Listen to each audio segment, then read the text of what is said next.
Meditation for stress, anxiety, depression, and sleep problems. मानसिक तनाव, चिन्ता, निद्रा नलाग्ने समस्या र डिप्रेसनमा गर्ने यो ध्यान। पहिले केही जानकारीहरू। यो ध्यानमा शरीरका विभिन्न भागहरू जुन भागको नाम लिँदै जान्छु त्यो भागमा मनलाई फोकस गर्ने हो र त्यो भागलाई रिल्याक्स गर्दै जाने हो। बिस्तारै लामो सास भित्र लिने र बिस्तारै सास बाहिर छोड्ने। सास भित्र जाँदा नाभि माथि उठ्छ र सास बाहिर छोड्दा नाभि पहिलेकै अवस्थामा आउँछ। आफ्नो ध्यान सासमा र नाभि माथि तल वा बाहिर भित्र भएकोमा लैजाने हो। प्र्याक्टिस गरेपछि शरीरका विभिन्न भागमा फोकस गर्नेमा सास भित्र बाहिर लिनेमा र नाभि माथि तल भएको सबैमा सजिलै ध्यान लगाउन सकिन्छ। अब करिब 15 मिनेटको लागि आफ्ना सबै टेन्सन, चिन्ता, पीडालाई छाडेर यो ध्यानमा कन्सन्ट्रेट गर्नु होला। सजिलोसँग उत्तानो परेर सुत्नुहोस्। दुवै हात शरीरको साइडमा र दुवै हत्केला माथितिर फर्काएको। आँखा हल्का बन्द।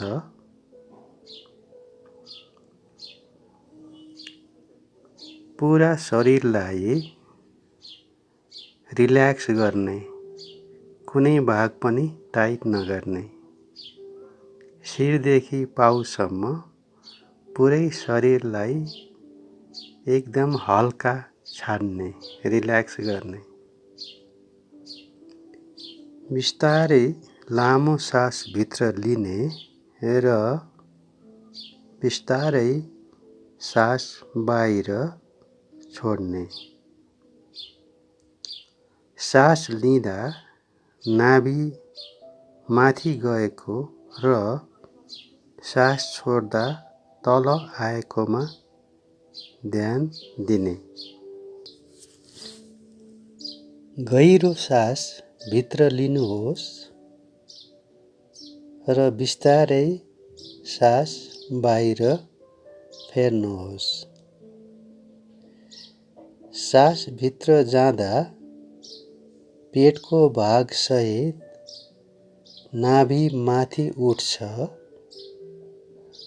र सास बाहिर आउँदा पेटको भागसहित नाभि तल जान्छ। ध्यान दिनुहोस्। गहिरो सास भित्र नाभि माथि उठेको, सास बाहिर नाभि तल। गहिरो सास भित्र नाभि माथि, सास बाहिर नाभि तल। पुरा शरीर रिल्याक्स भइरहेको छ।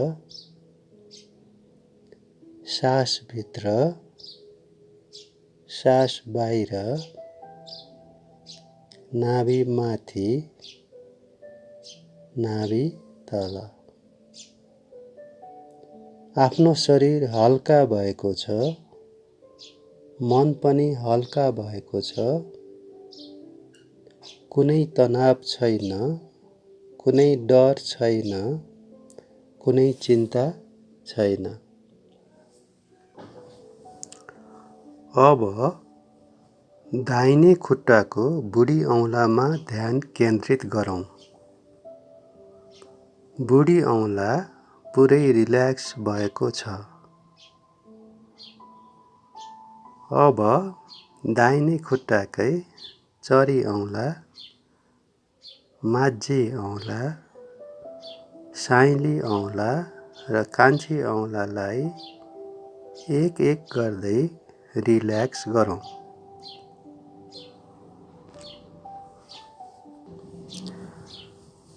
दाहिने खुट्टाको पुरै पाइतालामा ध्यान लगाऊ। दाहिने कुर्कुच्चामा ध्यान फोकस गरौँ र दाहिने गोलीगाँठाभन्दा तलको भागमा ध्यान दिऊ। यी सबै भाग पुरै रिल्याक्स भएका छन्।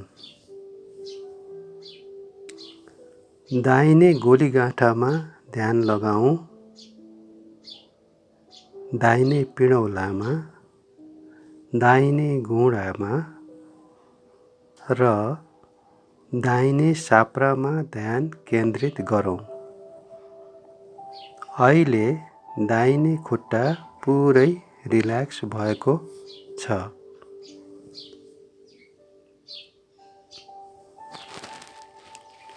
अब आफ्नो ध्यान बायाँ खुट्टामा लगाऊ। अघि दाहिने खुट्टामा गरे जस्तै बायाँ बुढी औँलामा, चरी औँलामा, माझी औँलामा, साइली औँलामा र कान्छी औँलामा ध्यान फोकस गरौँ र ती औँलाहरूलाई रिल्याक्स गरौँ।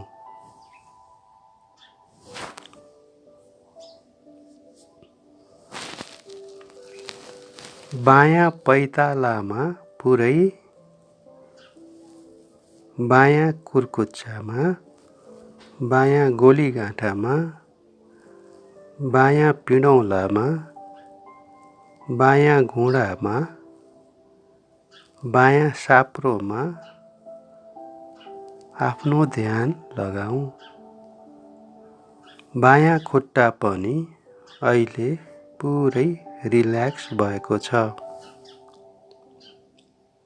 केही समय श्वास प्रश्वासमा ध्यान दिऊँ र नाभि माथि तल भएकोमा पनि ध्यान लगाऊ।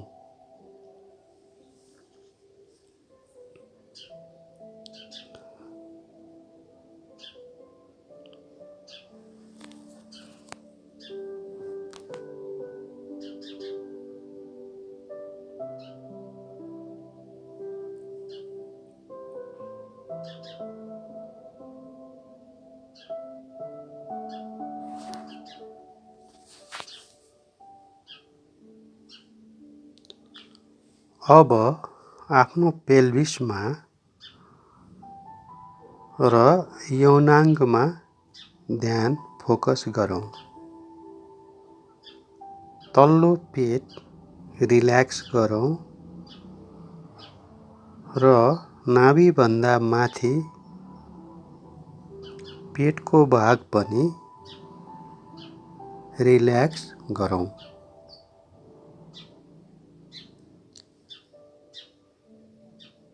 छातीको दाहिने भागमा फोकस गरौँ र त्यो भाग रिल्याक्स गरौँ। त्यस्तै छातीको बायाँ भागमा फोकस गरौँ र त्यो भाग रिल्याक्स गरौँ। पछाडि कम्मरको भागमा फोकस गरौँ। त्यो भाग रिल्याक्स गरौँ।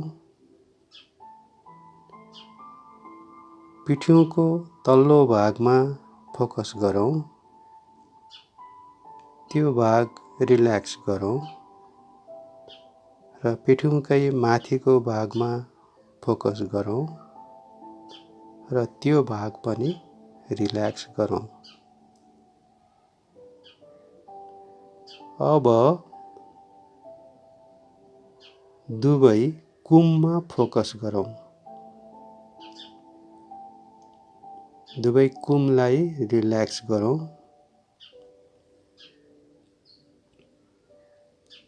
दाहिने कुमदेखि दाहिने नाडीसम्मको हातको भागलाई फोकस गरौँ र रिल्याक्स गरौँ। दाहिने बुढी औँला, चरी औँला, माझी औँला, साइँली औँला र कान्छी औँलालाई पुरै रिल्याक्स गरौँ। अब बायाँ कुमदेखि बायाँ नाडीसम्म हातको भागलाई रिल्याक्स गरौँ।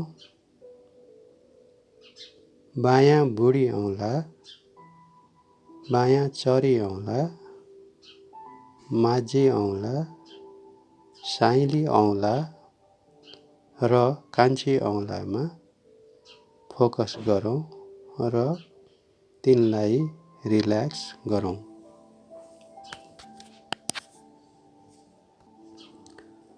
अहिले शरीरको धेरै जसो भाग रिल्याक्स भएको छ। यो ध्यान गर्दा गर्दै कतिजनालाई निन्द्रा लाग्छ, त्यो पनि राम्रो लक्षण हो। त्यसैले यो ध्यान सुतेर गर्ने हो। यो ध्यानले तनावलाई कम गर्छ, त्यसैले शरीर हल्का हुन्छ। अब फेरि घाँटीको भागमा ध्यान लगाऊँ। घाँटीको अगाडिको भाग, पछाडिको भाग र घाँटीको सबै भागमा ध्यान लगाऊँ र रिल्याक्स गरौँ। अब शिरको माथिको भाग अर्थात् कपाल भएको भाग वा टोपी लगाउने भागमा ध्यान दिऊँ। त्यो भाग रिल्याक्स गरौँ। आफ्नो निधारमा ध्यान दिऊँ। हल्का बन्द गरेका दुवै आँखामा ध्यान केन्द्रित गरौँ। दुवै गालामा, नाकमा र दुवै कानमा ध्यान लगाऊँ। मुखमा ध्यान दिऊँ। दाँत नजोडिकन राखौँ। अब शिरदेखि पाउसम्म पुरै शरीर रिल्याक्स भएको छ। शरीर रिल्याक्स भएपछि मन पनि रिल्याक्स हुन्छ। अब केही क्षण आफ्नो पुरै ध्यान लामो सास लिने र छोड्ने क्रममा दिऊँ। नाभि माथि तल भएकोमा ध्यान पनि दिऊँ र 1 मिनेट जति यसैमा ध्यान फोकस गरौँ।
अब दाहिनेतिर कोल्टे फर्कौँ, दुवै हात एक अर्कामा रगडौँ र हत्केलाको तातो भाग आफ्नो आँखामा लगाऊँ र बिस्तारै आँखा खोलौँ।